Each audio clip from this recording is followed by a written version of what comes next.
The Fate of the Furious is the 8th film in the Fast and Furious franchise, and it's called The Fate of the it centers around Dominic Toretto's crew when Toretto himself goes rogue and begins working for a cyber terrorist known as Cypher. It is directed by F. Gary Gray and stars Vin Diesel, Dwayne Johnson, Jason Statham, Charlize Theron, Kurt Russell, Scott Eastwood, Tyrese Gibson, Ludacris, all of the people in this franchise that you have come to know and love star yet again in this movie. And there's a very simple way to review this movie. If you enjoy 5 through 7, you're gonna like this movie. It's a lot more of the same. Because what's happening with these movies now, they were a lot different before. 1 was a genuine street racing movie, 2 was just bad, I never saw 3, and then 4 was not good. 5, 6, and 7 were all something new. They just became ridiculous action movies. And the reason 5 is so good is because it's nowhere near as ridiculous as the other movies. Because they've progressively gotten more and more ridiculous, leading us to 8, which is definitely the most ridiculous of the bunch. It just is. So if you enjoyed these movies, 5 through 7, you're consistently liking them, you're gonna like this movie. It's for you. It's the same thing. They've begun to tailor this movie for specific audiences, and even not for those specific audiences, for audiences that just want to go see a movie for 2.5 hours. That's what this movie is meant to be. It's not meant to be great, it's not meant to be exceptional, it's meant to be a fun, enjoyable movie, and that's honestly what it came out to be. You're going to hear me complain a lot about this movie. Regardless, I'd be lying to you if I said I didn't enjoy myself when I saw this movie. I absolutely did. I had a blast in the theater for 2.5 hours watching the stupid shit on screen go down, because it is stupid. But at the same time, it's harmless fun. It's harmless enjoyment for 2 hours that you can go with a couple of your friends to go see, which is what I did, and just sit there and laugh and have fun and watch these sports cars be chased by a submarine on thin ice. This franchise is one of the only franchises out there that allows for those moments like that, those moments of levity where you kind of get an escape from some of the movies being made nowadays, and you can just sit down and watch this movie. Most of the comedic moments land. That's, for me, always been a positive and a negative for the Fast and Furious movies, is that a lot of their comedic moments will land, but then far too many of them will not. One of those specific characters that I like to point to as a representation of that is Tyrese Gibson's characters. I think it's Roman. He has a couple of really funny moments. He has a couple of really great lines. But then as the movie goes on, you get very, very tired of him. You get very irritated of him. His jokes become more and more of the same, and they start getting progressively less and less funny. That is sort of a problem, I think, with the entirety of this movie, is that a lot of the comedy lands. Specifically, actually, what's better about this movie than the others is that it's placed in good places throughout the entire movie, not just at the beginning, not that it gets older. But a lot of it doesn't land, and a lot of it you're sitting there like, that wasn't funny. And I had a very reactive audience when I saw this movie. When the jokes were really good, they were really laughing. But then when they weren't good, there was no reaction, and it just sort of felt empty. You could kind of tell. A couple characters shone through this movie. They really came to the forefront of the film that I didn't really expect to. What's interesting is I think Dwayne Johnson, who everyone saw being at the forefront of 5, 6, and 7, almost went more to the backdrop of this movie. He wasn't as huge of a character. He had like one scene that, you know, was, I think, a representation of the comedic moment. Started funny and then got less and less funny as it went on. But the real standout from this movie for me is Jason Statham. He was badass in this movie. Every scene Jason Statham was in, I just enjoyed watching. He brought this prevalence to the screen and charisma that I haven't seen from Jason Statham in a while, because Jason Statham is one of the best action stars ever, I think. I think he's a very underestimated action star because he's in some ridiculous and some pretty terrible movies, but he brings that levity and charisma and charm to them. He's always able to do that. With movies like The Transporter and like even Spy, which is a better movie, he's very good and funny in. The Italian Job remake. Say what you will about that movie, I think he's probably one of the best parts, if not the best part of that movie. He does a great job in this movie especially, bringing that charisma and levity. The scenes he's in, I enjoyed the most. The action scene that he participates in, I thought was the best and the standout, and when I was just smiling like an idiot the whole time watching, he did a great job. I give him mass kudos. But other characters that stood out to me, Kurt Russell did a really good job. Charlize Theron at parts was good. I'll get into that in a second. And then Vin Diesel tried with this one. I'll give him that. He's just like... He's so dead-faced. He's not a good actor. He's just like...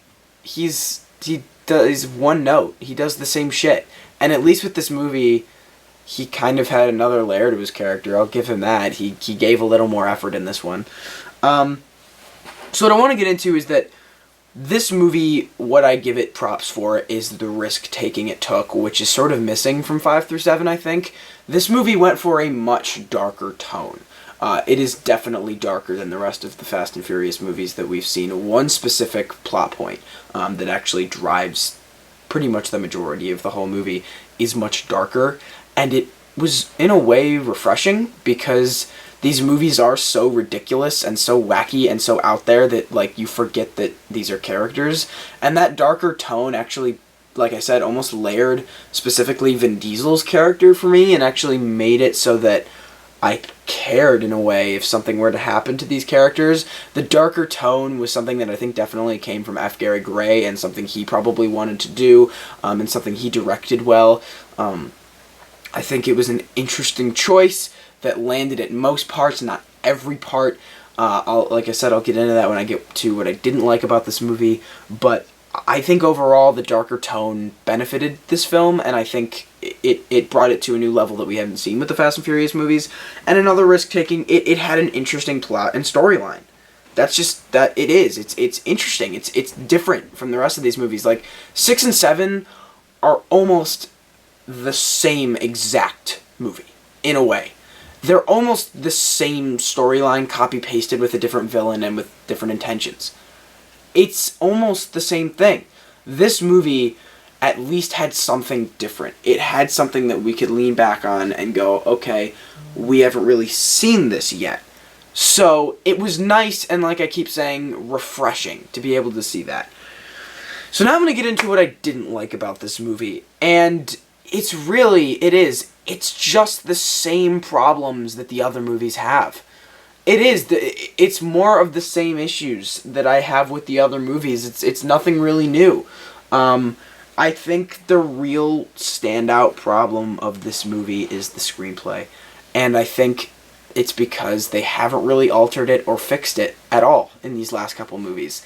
It's the same screenwriter, Chris Morgan, who I'm sure is fine, but he just, like, he obviously comes into these movies with, like, certain lines in his head that he's like, that's going to be badass on paper, and then they're badass on screen, but then he has to fill in the rest of the movie, and a lot of times he just writes these cheesy, bad lines. I think a lot of them came from Charlize Theron in this movie, which is why I can't credit her 100%, because she was intimidating in a lot of points, but then had these really awful lines, and unfortunately with those, you become invested into this movie. You're almost taken into this world. You allow your brain in a way to be turned off and taken into this movie. But sometimes the lines are just so bad and like so bleh, that you just feel yourself kind of yanked out of the movie and thinking, oh, that was a bad line. And then you're sitting in a movie theater again. Then you're not in a car with these characters. And I think that's a problem with the script that should be addressed, because if this movie had a better screenwriter, it almost had the possibility to be a really good movie, but those little moments and those little things of screenwriting really have the power to harm a movie and just to punch it. This movie is inconsistent. It just is. When I mentioned the darker tone and how it's one plot point that drives the movie, what's happening in this movie is they're kind of cutting back between two different things going on. The crew trying to figure out why Dom has turned on them, and then Dom and Cypher. And Dom and Cypher's part is the darker tone, and then the other part is the not so dark tone.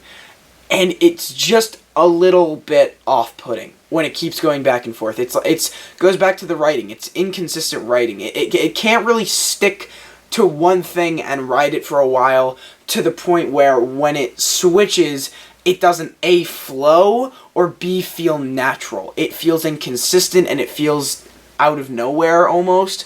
It doesn't, it just brings this unusual feeling to you, like, this doesn't feel natural, this doesn't feel right.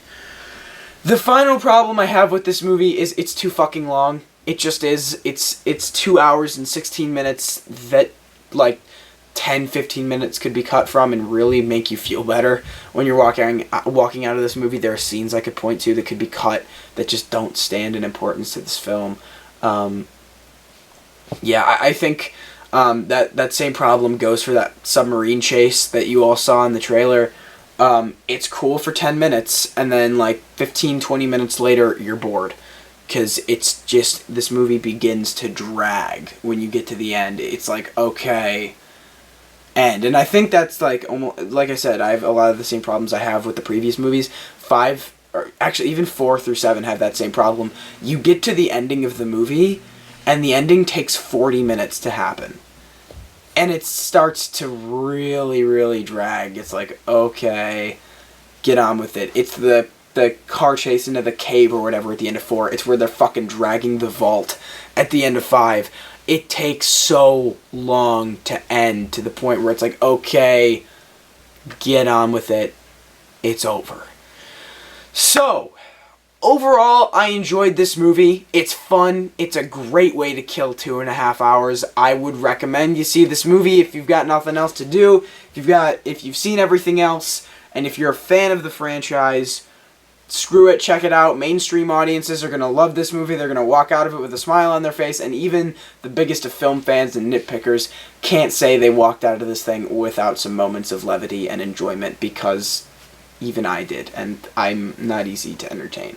So, I recommend this movie. Check it out. I don't see why not. But what did you guys think of this movie? Did you see the Fate of the Furious? Did you not see the Fate of the Furious? Did you enjoy it? Did you not enjoy it? Let me know in the comments below. If you enjoyed, leave a like, subscribe. I hope you guys enjoyed, and I will see you all next time.